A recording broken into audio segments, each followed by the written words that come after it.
sejak kebangkitan ulama bersama pengikut-pengikutnya istiqomah dan setia jaga akidah dan sunnah Rasulullah.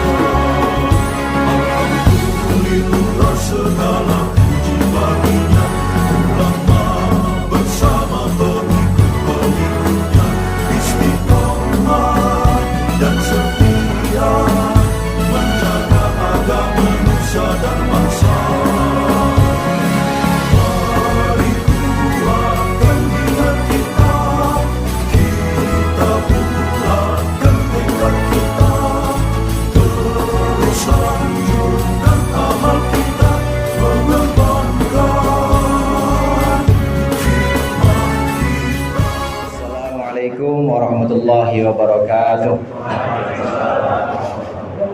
Innal hamdalillah nahmaduhu wa nasta'inuhu wa nastaghfiruh wa na'udzu billahi min syururi anfusina wa min sayyiati a'malina may yahdihillahu fala mudhillalah wa may yudhlil fala hadiyalah. Amma ba'd, segenap jamaah salat tarawih Masjid Al-Ikhlas yang dirahmati oleh Allah. Alhamdulillah malam hari ini kita melaksanakan tarawih yang pertama kali, tarawih di malam 1 malam pertama bulan Ramadan tahun 1445 Hijriah. Alhamdulillah Allah pertemukan kembali kita di bulan Ramadan ini.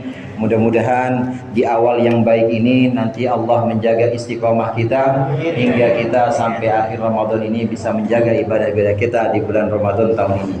Jamaah rahimakumullah, saya yakin tadi tarawih ada yang kekurangan.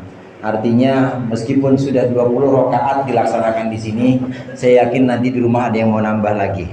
Betul? Ada yang mau nambah lagi. Mungkin ada yang pengen sholat hajat, silahkan. Mungkin ada yang pengen sholat istikharah, ditambahkan dengan sunnah-sunnah yang lain. Karena rasanya 20 rakaat yang kita laksanakan yang namanya tarawih ini rasanya kurang sekali kalau kita ukur dengan berbagai nikmat-nikmat Allah yang sudah Allah berikan kepada kita. Ada banyak nikmat-nikmat dan itu tidak sebanding dengan ibadah-ibadah kita. Karenanya di bulan Ramadan ini dianjurkan oleh para ulama kita memperbanyak ibadah-ibadah kita sebagai bentuk rasa syukur kita kepada Allah Subhanahu wa taala. Kalau ada yang mau nambah lagi nanti sholat lagi silakan. Habis sholat witir misalnya, kemudian sholat di rumah tidur lagi, kemudian nanti bangun untuk melaksanakan sholat hajat atau sholat istikharah, sholat taubat dan lain sebagainya, ini diperbolehkan. Selama itu dilakukan setelah tidur, maka itu dianggap sebagai tahajud. Apapun itu sholatnya, kalau kita melaksanakan setelah tidur, maka namanya sholat tahajud. Niatnya mau niat sholat hajat, mau niat sholat istikharah, maka akan jadi sholat tahajud. Ini yang pertama. Yang kedua, hadirin, dalam puasa Ramadan itu ada satu puasa yang bentuknya itu seseorang dia wajib dia menahan puasanya, tapi puasanya itu dianggap batal. Puasanya itu tidak dihitung sebagai puasa yang sah. Di antaranya adalah orang yang lupa ketika malam Ramadan dia tidak niat. Karena dalam puasa wajib seperti puasa Ramadan atau puasa nadar, ada yang pernah nadar. Nadar, kalau hajat saya kabul, maka saya akan puasa 2 Senin 2 Kamis misalnya. Ini jadinya puasa wajib. Puasa wajib, puasa nazar, puasa Ramadan, ini niatnya harus di malam hari. Kalau kita niatnya di siang hari atau setelah subuh maka tidak sah. Beda sama puasa sunnah, hadirin. Puasa sunnah asal kita belum makan dan belum zuhur, jam setengah 10 nyari di rumah, di dapur nggak ada makanan, di luar nggak ada yang jualan, niat puasa, asal belum makan boleh kalau puasa sunnah. Tapi kalau puasa wajib seperti puasa Ramadan, maka niatnya harus nginep atau di malam hari. Oleh karenanya setiap kita selesai tarawih itu pasti dituntun oleh Bilal nanti atau oleh imam, dituntun nawaitu shauma ghadin. Tiap malam itu harus begitu. Kalau kita lupa maka puasa besok hari kita nggak sah. Tapi meskipun nggak sah, nggak boleh kita masak air ngopi, nggak boleh. tetap wajib ditahan. Tapi meskipun lapar, meskipun haus, tetap tidak dianggap tidak sah dan wajib nanti diqadha setelah selesai Ramadan. Nah, ini diwajibkan meletakkan niat kita untuk puasa Ramadan di malam hari. Untuk mengantisipasi ini, maka selain kita niat setiap malam untuk satu puasa, setiap malam untuk satu hari kita niat, maka kita juga dianjurkan untuk niat puasa Ramadan sebulan penuh mengikuti Imam Malik. Sama-sama coba kita ikuti saya. Nawaitu sauma jami'i Ramadan hadhihi sanati taqlidan lil imami Malikin fardhon lillahi ta'ala.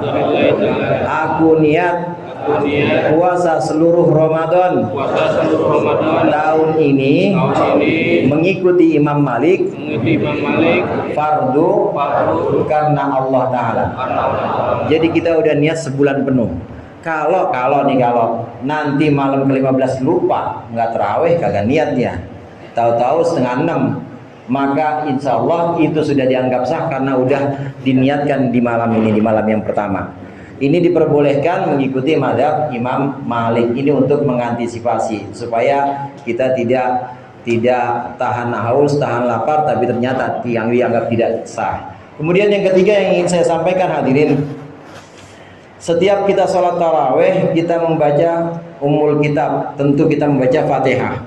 Fatihah ini disebut sebagai Ummul Kitab, disebut sebagai induk dari Al-Quran itu sendiri. Karena memang Fatihah kandungannya adalah mencakup seluruh ajaran-ajaran yang ada dalam Al-Quran. Al-Quran yang jumlah ayatnya 6.666 ayat, ini diringkas di dalam Al-Fatihah dan semuanya ada dalam Al-Fatihah. Apa saja yang dalam Al-Quran kandungan yang 6.666 ayat itu?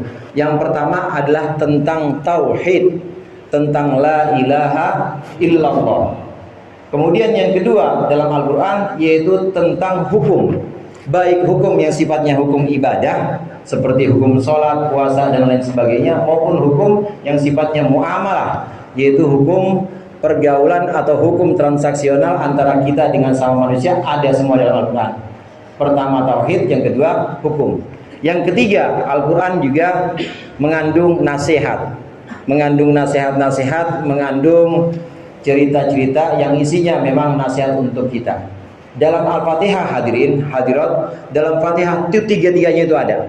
Fatihah itu mengandung nasihat juga, diantaranya siratal ladzina an'amta alaihim, yaitu jalan orang-orang yang engkau berikan nikmat, bukan jalan orang yang engkau kutuk, dan bukan jalan orang-orang yang sesat. Ini artinya kita dikasih nasihat, jangan jadi orang yang maghdub, orang yang dimurkai oleh Allah, dan jangan jadi orang yang lalai atau orang yang sesat. Ini nasihat. Kemudian Al-Fatihah juga mengandung hukum ibadah. Di antara hukum ibadah yaitu kita berdoa dalam Al-Fatihah, ihdinas siratal mustaqim. Ihdinas siratal mustaqim, iyyaka na'budu wa iyyaka nasta'in. Ini artinya hanya engkaulah yang kami sembah dan hanya engkaulah yang kami mintai pertolongan. Ini adalah hukum ibadah. Artinya ibadah kita hanya untuk Allah, ibadah kita hanya karena Allah. Ini hukum yang namanya hukum ibadah. Kemudian kandungan yang pertama dari Al-Fatihah itu tauhid. Jelas kalau kita sebutkan Bismillahirrahmanirrahim, Alhamdulillahirabbil alamin, ini semua adalah satu pernyataan kita bahwa nama Allah yang Maha Pengasih, Maha Penyayang ya cuma Allah saja. Kemudian Malik Yaumiddin, ya hanya Allah saja yang menguasai hari pembalasan. Kita mengesahkan Allah, kita bertauhid. Dalam Al-Fatihah kita menyebutkan tiga pesan Al-Quran, yaitu tentang tauhid, tentang hukum ibadah atau hukum yang lainnya, dan juga tentang nasihat-nasihat. Hadirin jamaah rahimakumullah, ini sebabnya kenapa Fatihah selalu diulang-ulang. Kita sholat kalau nggak baca Fatihah nggak sah. Makanya Al-Fatihah wajib diulang-ulang, karena Al-Fatihah kandungannya itu memang seluruh kandungan Al-Quran ada dalam Fatihah. Yang menarik di sini, ketika kita mengucapkan iyyaka na'budu wa iyyaka nasta'in, ini artinya hanya Engkau yang kami sembah dan hanya Engkau yang kami mintai pertolongan. Jamaah rahimakumullah, mulai dari awal kita bismillahirrahmanirrahim dengan nama Allah yang Maha Pengasih lagi Maha Penyayang. Ini udah ajaran nih. Ini udah satu ajaran kepada kita, kalau kita memulai apa-apa kita harus pakai bismillahirrahmanirrahim. Mau nyalain kompor ibu-ibu, bismillahirrahmanirrahim. Bapak-bapak mau minum kopi, bismillahirrahmanirrahim. Pokoknya ini ajaran. Apapun yang baik ini harus dimulai dengan bismillahirrahmanirrahim. Kemudian dan seterusnya, alhamdulillahirabbil alamin, arrahmanirrahim, maliki yaumiddin. Yang menarik di sini iyyaka na'budu wa iyyaka nasta'in. Hanya Engkau yang kami sembah dan hanya Engkau yang kami mintakan pertolongan. Jamaah rahimakumullah, di sini menggunakan kata na'budu pakai nun. Nun itu kalau di awal mudhari punya makna mutakallim mal ghair. Jadi artinya hanya Engkau yang kami sembah dan hanya Engkau yang kami minta pertolongan. Jadi waktu kita sholat, waktu kita mengucapkan iyyaka na'budu wa iyyaka nasta'in, ini sebenarnya kita menyertakan saudara-saudara kita juga. Hanya Engkaulah yang kami sembah ya Allah, hanya Engkaulah yang kami minta pertolongan. Artinya meskipun kita sendiri sholat, tetapi kita mengikut sertakan saudara-saudara kita, karena redaksinya kami. Hanya Engkaulah yang kami sembah dan hanya Engkaulah yang kami mintai pertolongan. Ini menunjukkan bahwa Al-Fatihah mengajarkan kita supaya kita tidak egois. Jangan kita memikirkan diri sendiri, tapi jangan kita mementingkan aku ibadah, aku minta tolong kepada Allah, aku masuk surga. Bodoh amat yang tetangga saya mau masuk neraka, bodoh amat, jangan. Tapi mengajarkan na'budu, kami. Jadi sudah tidak ada aku, tapi kami di sini. Kami memohon pertolongan dan kami menyembah dan kami memohon pertolongan. Redaksi di sini kami ini mengikut sertakan saudara-saudara kita yang lain, mengikut sertakan orang banyak untuk menegaskan bahwa orang Islam itu nggak boleh egois. Begitu kita menyebutkan iyyaka na'budu wa iyyaka nasta'in, ini berarti kita udah sama-sama. Hanya Engkau yang kami sembah. Kami ini jamaah ikhlas, jamaah-jamaah yang lain. Dan iyyaka nasta'in, dan hanya Engkaulah yang kami mohonkan pertolongan. Yang kami mohonkan pertolongan, kami ini mencakup selain jamaah al-ikhlas dan jamaah-jamaah lain. Ini menunjukkan adanya kebersamaan dalam Islam ini. Lagi pula kalau kita pikir-pikir hadirin, kalau kita ibadah sama-sama itu pasti lebih ringan. Coba dah jalan-jalan, kita puasa Ramadan, pergi, udah merupakan bepergian atau perjalanan yang jauh, udah lebih dari 2 marhalah. Boleh buka nggak tuh kira-kira? Boleh buka nggak kira-kira? Dari sini ke Kerawang dah, dari sini ke Cikampek dah, boleh buka nggak? Boleh, itu udah lebih. Nah kalau udah boleh buka, tanya, mau buka nggak bang? Enggak, biasanya begitu. Mau buka nggak bang? Ini udah lebih 2 marhalah nih. Enggak. Ngapa emang? Susah bayarnya ntar. Lah emang ngapa? Kan sama-sama kagak makan kagak minum ntar. Soalnya sekarang bareng-bareng sama yang lain. Kalau kita puasa bareng-bareng, ringan atau berat saudara? Ringan atau berat? Ringan. Kalau kita puasanya sendirian, bayar utang Ramadan susah banget, berat banget. Ini menunjukkan memang kita ini selalu bersama-sama. Kita ini memang harus dalam kebersamaan, jangan sendiri-sendiri. Buktinya sholat taraweh, saya yakin di rumah ini kalau ada yang taraweh 30 hari atau 29 malam misalnya, taraweh sendiri rasanya berat banget. Tapi kalau rame-rame, berat apa enteng?